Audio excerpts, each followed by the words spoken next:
ఆయన విమర్శిస్తావు రోజు పవన్ కళ్యాణ్ గారిని విమర్శించి పోనీ అదన్నా స్టాండ్ అయ్యి ఉంటాడా? ఆయన మా కులపాడు అంటాడు. మళ్ళీ నేను క్యాస్టుల జోలికి వెళ్ళను, రాజకీయాల్లో హుందాగా ఉండాలి, మా కులం ఆయన కాబట్టి అంటే మీ కులం అయితే విమర్శిస్తావు నువ్వు.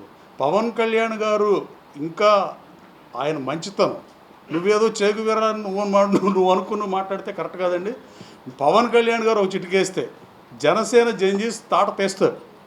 మనం కూడా రాజకీయాల్లో ఉంది మంచి చేయడానికి జనాలు ఆడిని తిట్టి ఈయన్ని తిట్టి కార్యకర్తలను తిట్టినట్టుగా వాళ్ళు నాయకులు, ఆయన ఉప ముఖ్యమంత్రి, ఈయన ముఖ్యమంత్రి చైర్కి గౌరవం ఇవ్వాలి, నాయకులకు గౌరవం ఇవ్వాలి, అనవసరమైన కరెక్ట్ భాష వాడాలి. ఈ పనికిమాలిన కోసం ఎందుకో నాకైతే ఏం అర్థం అవ్వట్లేదు. సరే, ఆయనకి అది అలవాటు. తర్వాత ఇంకో విషయం చెప్పాను, నేను మాట్లాడతా. నా మీద ఏమి ఈనాడు పేపర్లో నాకు అసలు తెలియని కూడా ఇది. యాక్చువల్గా నేను పేపర్ చదవలేదు. జిల్లా పార్టీ మీటింగ్ పెనంలూరులో ఉంటే పెనంలూరు దగ్గరికి వెళ్తే ఇట్లా వచ్చిందని నాకు పేపర్ చూపించారు. అప్పటికప్పుడే ప్రెస్ మీట్ పెట్టాం. పెడితే ఆయన నేను అడిగిన దానికి కాకుండా ఆయన ఏదో మాట్లాడతాడు, మిగతా అడిగిన దానికి సమాధానం చెప్పకుండా. ఆయన నేనేం చెప్పాను, పేర్ని కృష్ణమూర్తి గారికి మంచి పేరు ఉందని చెప్పాను. నేను వెళ్ళి పేర్ని కృష్ణమూర్తి గారితో నా దగ్గరికి వచ్చి సలహాలు తీసుకున్నావు, పేర్ని కృష్ణమూర్తికి మా నాన్న దగ్గర సలహాలు తీసేది పిచ్చితనంకి పరాకాష్ఠగా నేను భావిస్తున్నాను. అంటే మీ తండ్రి గారు మంచాడని చెప్పినా అంగీకరించలేనంత స్వార్థం నాయకుడిగా ఎదిగాయని మీరు భావిస్తున్నారేమో నాన్నగారు. ఇది కరెక్ట్ కాదు. ఇప్పుడు అంబడి బ్రాహ్మణయ్య గారు మంచాడని చెప్తారు, సింహాద్రి సత్యనారాయణ గారిని మంచి ఆయనని చెప్తారు, మహాత్మా గాంధీని మంచారని చెబుతారు. అంతే, వాళ్ళ దగ్గర సలహాలు తీసుకుంటా అక్కడికి వెళ్ళి వస్తామని చెప్తున్నాను. పిచ్చి మాటలు ఒకసారి అర్థం చేసుకోవాల్సిన అవసరం ఉంది మీరు. అంటే నేను ఎవరి గురించో చెప్తే చెప్పొచ్చు, ఆయన ఎప్పుడో చనిపోయిన ఆయన దగ్గరికి వెళ్ళి నేను సలహాలు ఎలా తీసుకోగలను? అలా వ్యంగ్యానికి, వెటకారానికి, సర్కాస్టిక్కి, మామూలుకి తేడా తెలియకపోతే అసలు ఏం మాట్లాడతాం? ఇప్పుడు నేనేమన్నా మీ తండ్రి గారిని విమర్శిస్తే చనిపోయిన ఆయన విమర్శిస్తున్నాం ఏంటని మాట్లాడితే బుద్ధి తక్కువైందని చంపలేసుకుని మాట్లాడాలి. యాక్చువల్గా లేని మనిషి గురించి మాట్లాడకూడదు. నేను ఆయన గొప్పతనం ఔన్నత్యం గురించి చెప్పే తప్ప నేనేం కించపరచాక మాట్లాడాల. దయచేసి ఒకసారి మళ్ళీ ఇంకోసారి చూసుకోండి నాన్నగారని మీ ద్వారా తెలియజేస్తున్నా. అలాగే నేను ఆయన దగ్గర సలహాలకు వెళ్ళాను అంటున్నాడు. నేనేమి ఆయన నా క్లాస్మేట్ అని చెప్పలా. నాకు ఆయనకి ఏజ్ గ్యాప్ ఉంది. నాకు 2016 ముందు ఆయన ఎవరో నాకు తెలియదు. నేనేం క్లెయిమ్ చేసుకోవాలి, నాకు తెలుసని. ఆయన నేను వచ్చానని చెబుతున్నాడు. నేను కొడాలి నాని అనేవాడితో వెళ్ళిన మాట వాస్తవం. ఇది దీంట్లో ఒక్క అక్షరం పుల్లు కూడా తేడా లేదు. నేను కలిసిన మాట వాస్తవం. ఆయన అన్నసార్లు కాకపోయినా డెఫినెట్గా కలిసా.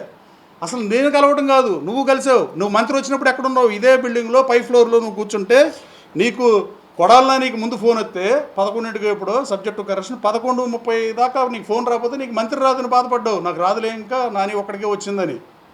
మరి ఇక్కడ ఎందుకున్నావు నువ్వు? నేను మాట్లాడవచ్చు, కానీ ఈ సభ్య సమాజానికి ప్రజలకు ఇది అవసరం కాదు.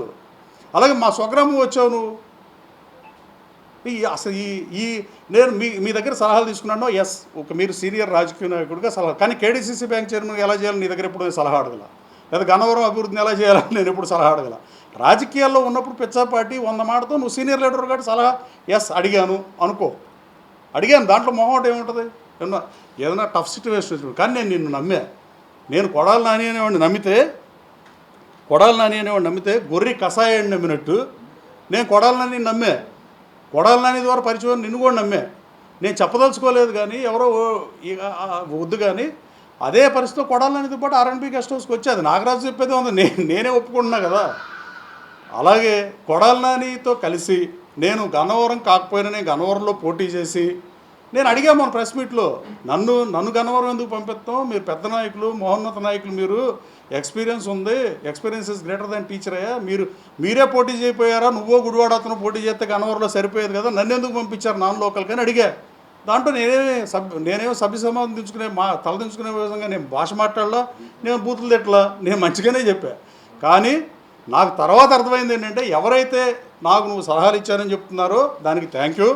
అలాగే at the same time Jaganmohan Reddy గారిని ఆ రోజున నా ప్రత్యర్థిగా ఉండి ఒక పార్టీ బీఫార్మ్ మీద గెలిచి వైఎస్ఆర్ కాంగ్రెస్ పార్టీలో చేర్చడానికి జగన్మోహన్ రెడ్డి గారిని నా ప్రత్యర్థి కలవటానికి వెళ్ళినప్పుడు మీరు ఎందుకున్నారు పేరు నాని గారిని అడుగుతున్నా. నన్ను రాజకీయాల్లో తీసుకొచ్చిన కొడాలి నాని వాడు ఎలాంటాడైనా ఇతను కూడా ఎందుకు వెళ్ళాడు సమాధానం చెప్పాలి. అంటే నీకే అవసరం ఉండి వెళ్ళావు అంటే నువ్వు నాకు సలహాలు ఇస్తే అంత ముందు రోజు ఆంధ్రజ్యోతి బ్యానర్ ఐటమ్ మీద మా మీద ఇద్దరి మీద వేస్తే, అతని మంత్రి మీద నా మీద ఒక్కరోజు 2 రోజుల గ్యాప్లో జగన్మోహన్ రెడ్డి కలుగుతుంటే నువ్వేం ఆశించి వెళ్ళావు? ఏం ఆశ చూపించారో ఏం చేశారో ఇవన్నీ నేను మాట్లాడదలుచుకోవాలా. కానీ నాకు సలహాలు ఇచ్చి అలా చేయటం కరెక్టేనా? మరి మీరే చెప్పండి పేర్నాని గారు. నాకు సలహాలు ఇచ్చి నాకు గురువుగా, లేకపోతే నాకు పెద్ద మనిషిగా, లేకపోతే ఎక్స్పీరియన్స్ ఉన్న లీడర్గా నాకు సలహాలు ఇచ్చిన మీరు ఇది చేయదగిన పనేనా? మీరు లేరా ఆ రోజు జగన్మోహన్ రెడ్డిని కలవటానికి వెళ్ళినప్పుడు మీరున్నారా లేరా? ఒకసారి ఆలోచించుకోవాలి నాని గారు. అలాగే ఇంకా ఆయన నాకు డబ్బులు ఇవ్వాలని చెప్పా. నేను ఎప్పుడు పేర్నాని గారి పేరు కానీ పేర్నాని గారి గురించి ప్రెస్లో కానీ నేను ఎప్పుడు మాట్లాడలా. ఆయనే గన్నవరం వచ్చి ఒకసారి మాట్లాడితే నేను మచిలీపట్నం వెళ్ళి మాట్లాడా. అలాగే మళ్ళీ సార్ మీటింగ్కి వచ్చి టికెట్లు ఇలా అవన్నీ నా పేరు ఎత్తి మాడకుండా అసలు నేను నీ గురించే మాట్లాడేవాడిని కాదు. అది విఘ్నత, అది సంస్కారం. ఇది కుసంస్కారం, ముమ్మాటికి కుసంస్కారం. ఇది నేను నీ పేరెత్తి నేను విమర్శించలా. నువ్వు నన్ను విమర్శించావు కాబట్టి ప్రజాస్వామ్యంలో, డెమోక్రసీలో ఒక వర్షనే వెళ్తే ప్రజల్లోకి మీడియా ద్వారా, రెండో వర్షం తెలియదు. నేనేం చెప్పా? నేనేమి నిన్ను అప్పులు అడగలేదే, నేను నీకు అప్పు ఇచ్చానని చెప్పా. నువ్వు నా డబ్బులు నన్ను దివాళా తీసావని చెప్పావు. దివాళా తీసాక పేర్నాని గారు మీడియా సాక్షిగా అడుగుతుందా? మీడియా ముఖంగా అడగాల్సిన దరిద్రం పట్టింది. మీరు నాకు ఇవ్వాల్సిన డబ్బుని మీరు ఇస్తారా ఇవ్వరా అది తేల్చి చెప్పండి. ఇద్దామనుకుంటే మీరు చెప్పిన R&B గెస్ట్ హౌస్ అటెండర్ పిఎను ఆయన నాగరాజు గారు లేదా లంకా వెంకటేశ్వరను పంపించినా నాకు పర్లా. అసలు ఇస్తారో ఎవరో చెప్పండి. అది కాకుండా నేను అడిగినవి కాకుండా మళ్ళీ కొత్తవి మాట్లాడటం వల్ల వచ్చేది ఏముండదు. రాష్ట్ర ప్రజలకి వినోదం అందించడానికి సినిమా స్టార్లు ఉన్నారు. అలాగే ఇక్కడ మన ప్రెస్ మీట్తో రాష్ట్రానికి ఏం ఉపయోగం, డెవలప్మెంట్కి ఏం ఉపయోగం, చంద్రబాబు నాయుడు గారు కంపెనీలు తెచ్చారా లేదా, లోకేష్ బాబు యోగాలో ఇచ్చిన మేరకు 20 లక్షల ఉద్యోగ ఉపాధి అవకాశాలు కల్పిస్తున్నాడా లేదా, లేదు వైజాగ్లో గూగుల్ని విశ్వవ్యాప్తంగా ఉన్న గూగుల్ని $1.5 బిలియన్ ఇక్కడ తీసుకొచ్చాడు. ఫార్చ్యూన్ అండ్ కంపెనీస్ అన్నీ హైదరాబాద్ బాట పడుతున్నాయి. హైదరాబాద్ పాట మైక్రోసాఫ్ట్ పెట్టినప్పుడు పట్టి 20 ఏళ్ళు అయితే వైజాగ్ 10 ఏళ్లలో డెవలప్ అవుతుంది. ఆన్ రికార్డ్ చెప్తున్నా, టేక్ మై వర్డ్, 10 సంవత్సరాల్లో ఈ రాష్ట్రంలో ఉన్న యువత ఐటీ జాబులకు కూడా పక్కలకు వలస వెళ్ళే పరిస్థితి ఉండదు. Vizag is going to be rock. అలాగే ఇంకా ఆయన చెప్పే దాంట్లో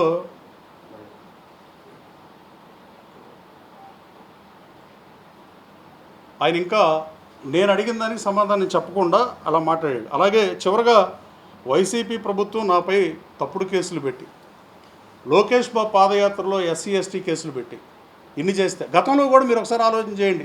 వైఎస్ఆర్ కాంగ్రెస్ పార్టీలో ఉన్నప్పుడు నా ప్రత్యర్థి వైసీపీ కార్యకర్తల మీద వేల సంఖ్యలో కేసులు నమోదు చేసిన మాట వాస్తవం కాదా? ఆ రోజున వైఎస్ఆర్ కాంగ్రెస్ పార్టీ కార్యకర్తలు అలో లక్షణ అంటే మీరు జగన్మోహన్ రెడ్డి గారిని కల్పించిన వాస్తవం కాదా? జగన్మోహన్ రెడ్డి గారిని నా ప్రత్యర్థి విమర్శించిన మాట నిజం కాదా? జగన్మోహన్ రెడ్డి సతీమణి గురించి కూడా తేహారు జైలుకి వెళ్తామని మాట్లాడిన మాట నిజం కాదా? ఇన్ని మాట్లాడినప్పుడు వైఎస్ఆర్ కాంగ్రెస్ పార్టీ నువ్వు సుశిక్షితుడైన నాయకుడని చెప్పుకునే నాని గారు, మీరు విలువలు విశ్వసనీయత ఉంది, ఎస్ మీకు విలువలు విశ్వసనీయత ఉంది, కానీ మీరు అదే వైఎస్ఆర్ కాంగ్రెస్ పార్టీకి వ్యతిరేకంగా పోటీ చేసి వైఎస్ఆర్ కాంగ్రెస్ పార్టీ కార్యకర్తను వేధించి సాక్షాత్తు జగన్మోహన్ రెడ్డి మీద కేసు పెట్టినా అతన్ని జగన్మోహన్ రెడ్డిని కలవటానికి తీసుకెళ్ళినప్పుడు మీరు ఎందుకున్నారు నాని గారు? ఇదేనా విలువలు విశ్వసనీయత, లేకపోతే ఇదేనా స్థితప్రజ్ఞతని నేను అడదలుచుకున్నాను నాని గారు. చివరగా నాకు మీ వైసీపీ